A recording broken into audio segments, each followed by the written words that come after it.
Hi hello ನಮಸ್ಕಾರ ವೀಕ್ಷಕರೇ, ನಾನು ನಿಮ್ಮ ಪ್ರೀತಿಯ ಡಾಕ್ಟರ್ ಸಂಹಿತಾ ಉಪಾಧ್ಯಾಯ. ಎಲ್ಲರೂ ಕ್ಷೇಮವಾಗಿದ್ದೀರಾ, ಆರೋಗ್ಯವಾಗಿದ್ದೀರಾ ಎಂದು ಭಾವಿಸ್ತೇನೆ ವೀಕ್ಷಕರೇ. ಹಾಗಿದ್ರೆ ಸ್ನೇಹಿತರೆ, ಇವತ್ತಿನೊಂದು ಟಾಪಿಕ್ ಅಂದರೆ ನಾನು ತುಂಬಾ ಈಗ ಇಂತಿಷ್ಟು ದಿನಗಳಲ್ಲಿ ನಾನು ತುಂಬಾ ಈ ಒಂದು ಆರೋಗ್ಯಕರ ವೀಡಿಯೋಗಳನ್ನ ಮಾಡ್ತಾಯಿದ್ದೇನೆ. ಬಿಕಾಸ್ ಯಾಕಪ್ಪ ಅಂತ ಹೇಳಿದ್ರೆ ಈಗಿನ ಒಂದು ಮಳೆಗಾಲದಲ್ಲಿ ಇವುಗಳು ತುಂಬಾ ಇಂಪಾರ್ಟೆಂಟ್. ಹಾಗಿದ್ರೆ ಈಗಿನ ಒಂದು ಜನ್ರೇಷನ್ಗೂ ಇದು ತುಂಬಾ ಇಂಪಾರ್ಟೆಂಟ್ ಅಲ್ವಾ. ಹಾಗಿದ್ರೆ ನಾನು ಈ ಒಂದು ಹೆಲ್ತಿ ಟಿಪ್ಸನ್ನು ನಿಮಗೆ ಕೊಡೋಣ ಅಂತ ಅಂದ್ಕೊಂಡಿದ್ದೇನೆ. ಸೊ ವೀಕ್ಷಕರೇ, ಅದಕ್ಕಿಂತ ಮುಂಚೆ ನೀವಿನ್ನೂ ಕೂಡ ನನ್ನ ಚಾನಲ್ಗೆ ಸಬ್ಸ್ಕ್ರೈಬ್ ಆಗದೆ ನೋಡ್ತಾ ಇದ್ದೀರಾ, ಹಾಗಿದ್ರೆ ಪ್ಲೀಸ್ ಸಬ್ಸ್ಕ್ರೈಬ್ ಆಗಿ, ಲೈಕ್ ಮಾಡಿ, ಸಪೋರ್ಟ್ ಮಾಡಿ, ಹಾಗೆ ಕಮೆಂಟ್ ಕೂಡ ಮಾಡಿ ಅಂತ ಹೇಳ್ತೇನೆ. ಹಾಗೆ ಯಾರೆಲ್ಲ ಲೈಕ್ ಮಾಡಿದ್ದೀರಾ, ಸಪೋರ್ಟ್ ಮಾಡಿದ್ದೀರಾ, ಕಮೆಂಟ್ ಮಾಡಿದ್ದೀರಾ, ಅವರಿಗೆ ತುಂಬಾ ಧನ್ಯವಾದಗಳನ್ನು, ಹೃದಯ ತುಂಬಿದ ಹೃತ್ಪೂರ್ವಕ ಧನ್ಯವಾದಗಳನ್ನ ಹೇಳ್ತಾ ಇದ್ದೇನೆ. ಓಕೆನಾ. ಸೊ ಇವತ್ತಿನ ಒಂದು ಟಾಪಿಕ್ ಏನಪ್ಪ ಅಂತ ಹೇಳಿದ್ರೆ, ನಿಮಗೆ ಬಾಡಿನ ಕಮ್ಮಿ ಮಾಡ್ಕೋಬೇಕು ಅಂದರೆ ನಿಮ್ಮ ಕೊಬ್ಬೇನಿದೆ, ನಿಮ್ಮ ಹೊಟ್ಟೆಲ ಭಾಗದಲ್ಲಿರುವ ಕೊಬ್ಬಾಗಿರಲಿ ಅಥವಾ ನಿಮ್ಮ ಯಾವುದೇ ಒಂದು ಭಾಗದಲ್ಲಿರುವ ಕೊಬ್ಬನ್ನು ನಿಮಗೆ ಕರಗಿಸ್ಬೇಕು. ಆದರೆ ನಿಮಗೆ ಈ ಒಂದು ಎಕ್ಸಸೈಸ್ ಅಥವಾ ಡಯಟನ್ನು ಮಾಡೋದು ತುಂಬಾ ಕಷ್ಟ ಅಲ್ವಾ. ಹಾಗಿದ್ರೆ ನಿಮಗಿದು ಒಂದು ವಿಡಿಯೋ ಏನಪ್ಪ ಅಂತ ಹೇಳಿದ್ರೆ, ವಾಕಿಂಗ್ ಅಥವಾ ರನ್ನಿಂಗ್ ಮಾಡದೆಯೇ ಹೊಟ್ಟೆಯ ಕೊಬ್ಬನ್ನು ಕರಗಿಸಲು ಸರಳ ಸಲಹೆಗಳೇನು ಅನ್ನೋದ್ರ ಬಗ್ಗೆ ಈ ಒಂದು ವಿಡಿಯೋದಲ್ಲಿ ಮಾತಾಡ್ತೇನೆ. ಓಕೆನಾ.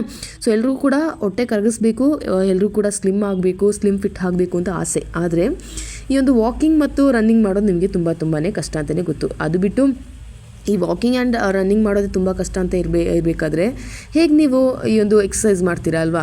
ಸೊ ಡೈಲಿ ಈಗ ನೀವು ಒಂದು ಎಕ್ಸಸೈಸಲ್ಲೇ ನಿಮ್ಮ ಒಂದು ಡಯಟನ್ನು ಕಮ್ಮಿ ಮಾಡ್ಕೋಬೇಕು, ಹಾಗೆ ನಿಮ್ಮ ಒಂದು ಬಾಡಿನ ಕಮ್ಮಿ ಮಾಡ್ಕೋಬೇಕು ಅಂತಿದ್ದರೆ ನೀವೇನು ಮಾಡಬೇಕು ಅಂತ ಹೇಳಿದ್ರೆ, ಡೈಲಿ 1 hour ಆದರೂ, ಅಟ್ಲೀಸ್ಟ್ 1 hour ಆದರೂ ನಿಮಗೆ ಒಂದು ಎಕ್ಸಸೈಸ್ ಬೇಕಾಗುತ್ತೆ ಅಲ್ವಾ, ಕಠಿಣ ಎಕ್ಸಸೈಸ್ ಬೇಕಾಗುತ್ತೆ. ಹಾಗಿದ್ದಲ್ಲಿ ನೀವು ಅದನ್ನೂ ಕೂಡ ಮಾಡೋಕ್ಕೆ ಒಂಥರ ಹಿಂಜರಿತೀರ. ಹಾಗಿದ್ದರೆ ವಾಕಿಂಗ್ ಮತ್ತು ರನ್ನಿಂಗನ್ನು ಮಾಡೋದು ನಿಮಗೆ ಕೂಡ ಕಷ್ಟ ಆಗುತ್ತೆ. ಹಾಗಿದ್ದಲ್ಲಿ ಈ ಒಂದು ವಾಕಿಂಗ್ ಅಥವಾ ರನ್ನಿಂಗ್ ಮಾಡದೆಯೇ ಹೊಟ್ಟೆಯ ಕೊಬ್ಬನ್ನು ಕರಗಿಸಲು ಸರಳ ಸಲಹೆಗಳೇನು ಅದ್ರ ಬಗ್ಗೆ ನಾನು ಈ ಒಂದು ವಿಡಿಯೋದಲ್ಲಿ ನಿಮಗೆ ತಿಳಿಸ್ತೇನೆ. ಓಕೆನಾ. ಸೊ ಫಸ್ಟ್ ಏನಪ್ಪ ಅಂತ ಹೇಳಿದ್ರೆ, ಕೊಬ್ಬನ್ನು ಕರಗಿಸುವುದು ತುಂಬಾ ಕಷ್ಟ. ಸೊ ದೇಹದ ಯಾವುದೇ ಭಾಗದ ಕೊಬ್ಬನ್ನು ವೇಗವಾಗಿ ಕರಗಿಸಲು ವ್ಯಾಯಾಮ, ಅದರಲ್ಲೂ ಮುಖ್ಯವಾಗಿ ವಾಕಿಂಗ್, ರನ್ನಿಂಗ್ ಬಹಳ ಅಗತ್ಯ ಅಂತ ನಿಮಗೆ ಗೊತ್ತೇ ಇದೆ. ಆದರೆ ನಾನಿಲ್ಲಿ ಅದೆರಡನ್ನು ಮಾಡದೇ ಕೊಬ್ಬನ್ನು ಕರಗಿಸಲು ನಿಮಗೆ ಟಿಪ್ಸನ್ನು ಹೇಳ್ತೇನೆ. ಓಕೆನಾ. So walking and running is very important for a healthy body. But ಇದನ್ನು ಮಾಡಲಿಕ್ಕೆ ನಿಮಗೆ ಕಷ್ಟ ಆಗ್ತಿದೆ ಅಂದರೆ ಹೇಗೆ ನಿಮಗೆ ಈ ಒಂದು ಕೊಬ್ಬನ್ನು ಈ ಒಂದು ವಾಕಿಂಗ್ ಆ್ಯಂಡ್ ರನ್ನಿಂಗ್ ಮಾಡ್ದೇ ಕಮ್ಮಿ ಮಾಡ್ಕೋಬೋದು ಅನ್ನೋದ್ರ ಬಗ್ಗೆ ನೋಡೋಣ. ಸೊ ಪ್ರೋಟೀನ್ಗೆ ಆದ್ಯತೆಯನ್ನು ನೀಡಿ. ಫಸ್ಟ್ ಆಫ್ ಆಲ್ ನೀವು ಮಾಡಬೇಕಾಗಿದ್ದೇನು, ನಿಮ್ಮ ಆಹಾರದಲ್ಲಿ ನೀವು ಪ್ರೋಟೀನ್ಗೆ ಆದ್ಯತೆಯನ್ನು ನೀಡಬೇಕಾಗುತ್ತೆ. ಸೊ ಪ್ರೋಟೀನ್ ಭರಿತ ಆಹಾರಗಳು ನಿಮಗೆ ಚೆನ್ನಾಗಿ ಹೊಟ್ಟೆ ತುಂಬಿಸ್ತವೆ ಅಲ್ವಾ. ಸೊ ತುಂಬ ಹೊಟ್ಟೆ ತುಂಬಿಸುತ್ತದೆ ಕೂಡ, ಹಾಗೆ ಪ್ರೋಟೀನ್ ಕೂಡ ನಿಮಗೆ ಬಾಡಿಯಲ್ಲಿ ಹೆಚ್ಚಾಗಿ ಕಾಣಿಸ್ಕೊಳ್ಳುತ್ತೆ. ಸೊ ಈ ಕ್ರಿಯೆಯನ್ನು ಬೆಂಬಲಿಸುತ್ತೆ ನಿಮಗೆ. ಸೊ ಮತ್ತು ಸ್ನಾಯು ಹೆಚ್ಚಿಸಲು ಸಹಾಯ ಮಾಡುತ್ತೆ, ಹೊಟ್ಟೆಯನ್ನು ಚಪ್ಪಟೆಯಾಗಿಸಲು ಸಹಾಯ ಮಾಡುತ್ತೆ ಈ ಒಂದು ಪ್ರೋಟೀನ್ ಭರಿತ ಆಹಾರಗಳು. ಓಕೆನಾ. ಸೊ ನಿಮ್ಮ ಒಂದು ಆಹಾರದಲ್ಲಿ ನೀವು ಹೆಚ್ಚು ಪ್ರೋಟೀನ್ ಇರುವಂತಹ ಆಹಾರಗಳನ್ನು ಚೂಸ್ ಮಾಡಿ ಅಂತ ಹೇಳ್ತೇನೆ. ಇನ್ನು ನೆಕ್ಸ್ಟ್ ಸ್ಟೆಪ್, ಯಾವುದೆಲ್ಲ ನಿಮಗೆ ತಿನ್ಬೋದು. ನಿಮಗೆ ಡಯಟಲ್ಲಿ ನಿಮಗೆ ಈ ಒಂದು ವಾಕಿಂಗ್ ಆ್ಯಂಡ್ ರನ್ನಿಂಗ್ ಮಾಡೋಕ್ಕೆ ಕಷ್ಟ ಆಗ್ತಿದ್ರೆ, ನಿಮ್ಮ ಈ ಒಂದು ಡಯಟಲ್ಲಿ ನಿಮಗೆ ನಿಮ್ಮ ಒಂದು ಹೊಟ್ಟೆಯ ಭಾಗವನ್ನು ಕಮ್ಮಿ ಮಾಡ್ಕೋಬೋದು, ಹಾಗೆ ಹೊಟ್ಟೆಯನ್ನು ಕೂಡ ತುಂಬುವಂತೆ ಮಾಡ್ಕೋಬೋದು. ಸೊ ಚಿಕನ್ ಬ್ರೆಸ್ಟ್ ಪೀಸ್ ಏನಿದೆ ಅದನ್ನ ನಿಮಗೆ ತಿನ್ಬೋದು. ಇನ್ನು ಮೀನು, ಬೇಳೆಕಾಳುಗಳು ಅಂದರೆ ಗ್ರೀನ್ ಪೀಸ್ ಇರುತ್ತೆ ಅಲ್ವಾ. ಸೊ ಇದನ್ನೆಲ್ಲ ಹೆಸರು ಕಾಳು, ಅವರೆಕಾಳು ಅಂತ ತುಂಬ ಕಾಳುಗಳಿವೆ. ಇವುಗಳನ್ನೆಲ್ಲ ನಿಮಗೆ ಮಿಕ್ಸ್ ಮಾಡಿ ನಿಮಗೆ ತಿನ್ಕೋಬೋದು. ಈ ಕಾಳುಗಳನ್ನ ಮೊಳಕೆ ಬರಿಸಿ ತಿನ್ನಿ, ಆದಷ್ಟು ಮೊಳಕೆಯನ್ನು ಬರಿಸಿ ಇದನ್ನು ಬೇಯಿಸಿ ಹಾಗೆ ಹಸಿಯಾಗಿಯೂ ಕೂಡ ನಿಮಗೆ ತಿನ್ಕೋಬೋದು. ಓಕೆನಾ. ಸೊ ಚಿಕನ್ ಬ್ರೆಸ್ಟ್ ಪೀಸ್ ತಿನ್ನಿ. ಓಕೆನಾ. ಬೋನ್ಲೆಸ್ ಆ ಒಂದು ಬ್ರೆಸ್ಟ್ ಪೀಸ್ನ ತಿನ್ಕೊಳ್ಳಿ. ಇನ್ನು ಮೀನನ್ನು ಯೂಸ್ ಮಾಡ್ಕೊಳ್ಳಿ. ಇನ್ನು ಅದಕ್ಕೂ ಕೂಡ ಜಾಸ್ತಿ ಮಸಾಲೆನ ಹಾಕಬೇಡಿ, ಶಾಲೋ ಫ್ರೈ ಮಾಡಿ ತಿನ್ಕೊಳ್ಳಿ. ಓಕೆನಾ. ಇನ್ನು ಬೇಳೆಕಾಳುಗಳನ್ನ ಹೆಚ್ಚಾಗಿ ನಿಮ್ಮ ಒಂದು ಆಹಾರದಲ್ಲಿ ಸೇವಿಸಿ.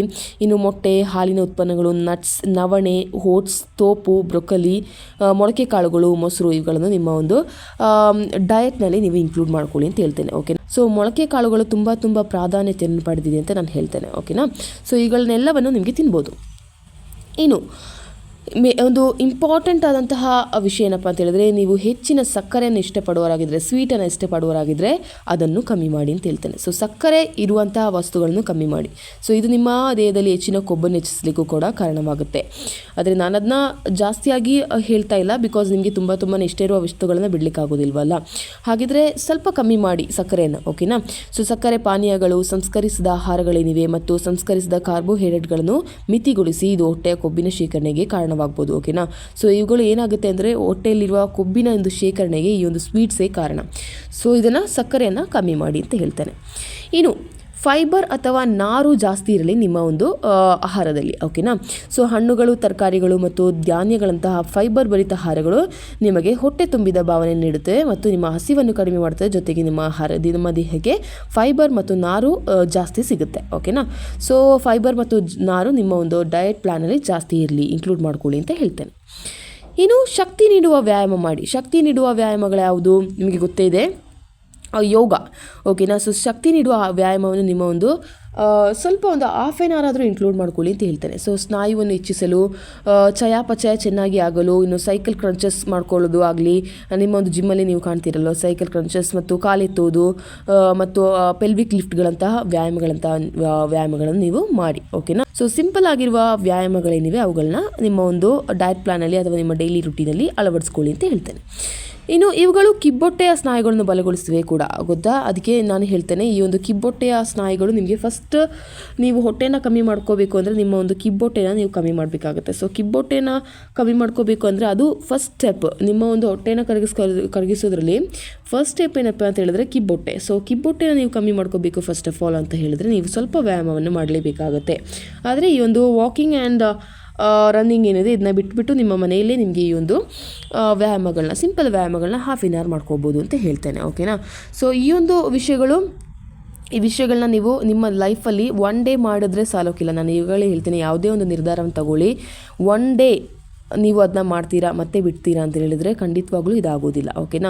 So just for 2 months at least 1 monthಗಾದರೂ ಮಾಡಿ ನೋಡಿ. ನಿಮ್ಮ ದೇಹದಲ್ಲಿರುವ ಬದಲಾವಣೆಗಳನ್ನ ನೀವೇ ವೀಕ್ಷಣೆ ಮಾಡ್ಬೋದು. ನಿಮ್ಮ ಚರ್ಮಕ್ಕೆ ಕಾಂತಿ ಬರುತ್ತೆ, ಹಾಗೆ ನಿಮ್ಮ ಬಾಡಿ ತುಂಬ ಹೈಡ್ರೇಟ್ ಆಗಿರುತ್ತೆ, ಹಾಗೆ ನಿಮ್ಮ ಬಾಡಿ ತುಂಬ ಬೆವರುತ್ತೆ, ಹಾಗೆ ನಿಮಗೆ ಆ ಒಂದು ಒಳ್ಳೆಯ ಆಹಾರಗಳು ನಿಮಗೆ ನಿಮ್ಮ ಡಯಟ್ ಪ್ಲಾನಲ್ಲಿ ಇದ್ದರೆ ನಿಮ್ಮ ಬಾಡಿ ಆಗಿರಲಿ, ಚರ್ಮ ಆಗಿರಲಿ, ಹೊಳಪಾಗಿರಲಿ, ನಿಮ್ಮ ಒಳಗಿಂದಲೇ ನಿಮ್ಮ ಚರ್ಮ ಹೊಳೆಯಲಿಕ್ಕೆ ಸ್ಟಾರ್ಟ್ ಆಗುತ್ತೆ ಅಂತ ನನ್ನ ಒಂದು ಅನುಭವ. ನಾನು ಮಾಡೋದ್ರಿಂದ ನನ್ನೊಂದು ಅನುಭವ ಇದು, ಓಕೆನಾ. ಸೊ ನೀವು ಹೇಗೆ ಅಂತ ನೀವೇ ಪ್ಲ್ಯಾನ್ ಮಾಡಬೇಕಾಗುತ್ತೆ. ನಿಮ್ಮ ಒಂದು ಆಯಿಲಿ ಐಟಮ್ಸ್, ಶುಗರ್ ಐಟಮ್ಸ್, ಹಾಗೆ ಖಾರದ ಐಟಮ್ಸ್ ಇವುಗಳನ್ನೆಲ್ಲವನ್ನು ಬಿಟ್ಟು ನಿಮ್ಮ ಆಹಾರದಲ್ಲಿ ತಿನ್ನಲೇಬೇಡಿ ಅಂತ ನಾನು ಹೇಳಲ್ಲ, ಬಟ್ ಯಾವಾಗಾದರೂ ಒಮ್ಮೆ ತಿನ್ಬೋದು. ಆದರೆ ಡೈಲಿ ಈ ಒಂದು ರುಟೀನನ್ನು ಅಳವಡಿಸ್ಕೊಳ್ಬೇಡಿ ನಿಮ್ಮ ಲೈಫಲ್ಲಿ ಅಂತ ಹೇಳ್ತೇನೆ, ಓಕೆನಾ. ಸೊ ಇದರಿಂದ ನಿಮಗೆ ತುಂಬಾ ಉಪಕಾರ ಸಹ, ಹಾಗೆ ನಿಮ್ಮ ಬಾಡಿ ಹೆಲ್ದಿಯಾಗಿ ಮೇಂಟೈನ್ ಮಾಡೋದಕ್ಕೂ ಇದು ಸಹಾಯ ಮಾಡುತ್ತೆ ಅಂತ ಹೇಳ್ತೇನೆ.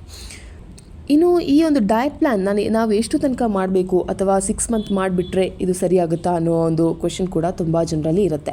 ಸೊ ಇದು 1 month ಮಾಡಿಬಿಟ್ರೆ ನನ್ನ ಹೊಟ್ಟೆ ಕಮ್ಮಿ ಆದಮೇಲೆ ನನಗೆ ಇದು ನಿಲ್ಸೋಕ್ಕಾಗುತ್ತೆ ಅಂತ ಹೇಳಿದರೆ ಖಂಡಿತವಾಗ್ಲೂ ಇಲ್ಲ. ಸೊ ನೀವು ಇದನ್ನು ಈಗ ಫಸ್ಟ್ ಆಫ್ ಆಲ್ ನೀವು ಫಸ್ಟಾಗಿ ಮಾಡ್ತಾಯಿದ್ದೀರಿ ಅಂದರೆ ಒಂದು ಕರೆಕ್ಟ್ ಪ್ಲ್ಯಾನಲ್ಲಿ ತಗೊಂಡು ಹೋಗಿ. ಹಾಗಾದರೆ ನೀವು ಡೈಲಿ ತಿನ್ನುವ ಎಲ್ಲ ವಸ್ತುಗಳನ್ನ ಕಡಿಮೆ ಮಾಡಿ ಒಂದು 2 to 3 months ಈ ಒಂದು ಬೇಳೆ ಕಾಳುಗಳು, ಫೈಬರ್ ಅಂತ ಫುಡ್ಗಳು, ಹಾಗೆ ಹಸಿ ತರಕಾರಿಗಳು, ಹಾಗೆ ಈ ಒಂದು ಸೊಪ್ಪು, ವೆಜಿಟೇಬಲ್ಸ್, ಫ್ರೂಟ್ಸಲ್ಲೇ ನೀವು ಸ್ವಲ್ಪ ನಿಮ್ಮ ಜಾಸ್ತಿಯನ್ನು ತಗೊಳ್ಳಿ. ನಿಮ್ಮ ಒಂದು 90% ಅಥವಾ 80% ಫ್ರೂಟ್ಸ್ ಆ್ಯಂಡ್ ವೆಜಿಟೇಬಲ್ಸ್ ತಗೊಳ್ಳಿ, ಹಾಗೆ ಬಾಕಿ 10% ಅಥವಾ 20% ಇರುವಂಥದ್ದು ನಿಮ್ಮ ಬಾಕಿ ಯಾವುದಾದ್ರೂ ವಸ್ತುಗಳನ್ನ ತಿನ್ಕೊಳ್ಳಿ ಅಂತ ಹೇಳ್ತೇನೆ. ಹೀಗೆ ಬರ್ತಾ 50% ಮಾಡಿ. ಅಂದರೆ ಒಂದು 6 months ಬಳಿಕ 50% ವೆಜಿಟೇಬಲ್ಸ್, ಫ್ರೂಟ್ಸನ್ನು ತಗೊಳ್ಳಿ, ಹಾಗೆ 50% ನಿಮ್ಗೆ ಇಷ್ಟಿರುವ ಒಂದು ವಸ್ತುಗಳಾಗಿರಲಿ, ಆಹಾರಗಳಲ್ಲಿ ಅದನ್ನು ನಿಮಗೆ ಸೇವಿಸ್ಕೋಬೋದು ಅಂತ ಹೇಳ್ತೇನೆ. ಸೊ ಇದು ನಿಮ್ಮ ಸ್ಟಾರ್ಟಿಂಗ್ ಸ್ಟೇಜ್ ಅಲ್ವಾ, ಹಾಗಿದ್ದಲ್ಲಿ ನೀವು ಹೆಚ್ಚು ಫ್ರೂಟ್ಸ್ ಆ್ಯಂಡ್ ವೆಜಿಟೇಬಲ್ಸ್ನ ಸೇವಿಸಬೇಕಾಗುತ್ತೆ ಅಂತ ನಾನು ಹೇಳ್ತೇನೆ, ಓಕೆನಾ. ಸೊ ನಿಮಗೆ ಅರ್ಥ ಆಗಿದೆ ಅಂತ ನಾನು ಅಂದ್ಕೊಳ್ತಾ ಇದ್ದೇನೆ. ಸೊ ಇವುಗಳನ್ನ ನೀವು ಬಿಡಬೇಡಿ. ಈ ಒಂದು ರುಟೀನ್ ಏನಿದೆ ಇದನ್ನ ಖಂಡಿತವಾಗ್ಲೂ ಒನ್ ಡೇ ನೀವು ಸ್ಟಾಪ್ ಮಾಡುವ ಹಾಗೆ ಇಲ್ಲ. ಇದನ್ನು ನೀವು ನಿಮ್ಮ ಲೈಫ್ ಲಾಂಗ್ ಕಂಟಿನ್ಯೂ ಮಾಡಬೇಕಾಗುತ್ತೆ. ಹಾಗಿದ್ದಲ್ಲಿ ನಿಮಗೆ ಆರೋಗ್ಯಕರ ಬಾಡಿಯನ್ನು ಕೂಡ ನೀವು ಪಡ್ಕೋಬೋದು ಅಂತ ಹೇಳ್ತೇನೆ. ಸೊ ಇಲ್ಲ ನಾನೊಂದು 6 months ಮಾಡ್ತೇನೆ ಮತ್ತೆ ಬಿಡ್ತೇನೆ ಅಂತ ಹೇಳಿದರೆ ಖಂಡಿತವಾಗ್ಲೂ ನಿಮ್ಮ ಬಾಡಿ ಮತ್ತೆ ಆ ಒಂದು ಪೊಸಿಷನ್ಗೆ ಖಂಡಿತವಾಗ್ಲೂ ತಿರುಗುತ್ತೆ, ಓಕೆನಾ. ಸೊ ಹಾಗಿದ್ದಲ್ಲಿ ನಿಮ್ಮ ಬಾಡಿನ ನೀವು ಲೂಸ್ ಬಿಡಬಾರ್ದು, ಓಕೆನಾ. ಸೊ ನೀವು ನಿಮ್ಮ ಬಾಡಿನ ನಿಮ್ಮ ಹಿಡಿತದಲ್ಲಿ ಇಟ್ಕೋಬೇಕಂದ್ರೆ ನೀವು ಈ ಒಂದು ಕ್ರಿಯೆಗಳನ್ನ ನೀವು ನಿಮ್ಮ ಬಾಡಿಯಲ್ಲಿ ನೀವು ಅಳವಡಿಸ್ಕೊಳ್ಳಲೇಬೇಕು ಅಂತ ಹೇಳ್ತೇನೆ, ಓಕೆನಾ. ಸೊ ಈ ಒಂದು ವಿಡಿಯೋ ನಿಮಗೆ ತುಂಬಾ ಹೆಲ್ಪ್ಫುಲ್ ಆಗಿದೆ ಅಂತ ಅನ್ಕೊಳ್ತಾ ಇದ್ದೀನಿ. ಹಾಗೆ ಏನಾದರೂ ಡೌಟ್ ಇದ್ದರೆ ಅದ್ರ ಬಗ್ಗೆ ಕೂಡ ನನ್ನ ಕಮೆಂಟ್ ಸೆಕ್ಷನಲ್ಲಿ ಕೇಳ್ಕೊಬೋದು ಅಂತ ಹೇಳ್ತಾ ಈ ಒಂದು ವಿಡಿಯೋನಲ್ಲಿ ಸ್ಟಾಪ್ ಮಾಡ್ತೇನೆ. Until then see you, it's me doctor Samhita Upadhyaya. ಧನ್ಯವಾದಗಳು, ಥ್ಯಾಂಕ್ ಯು.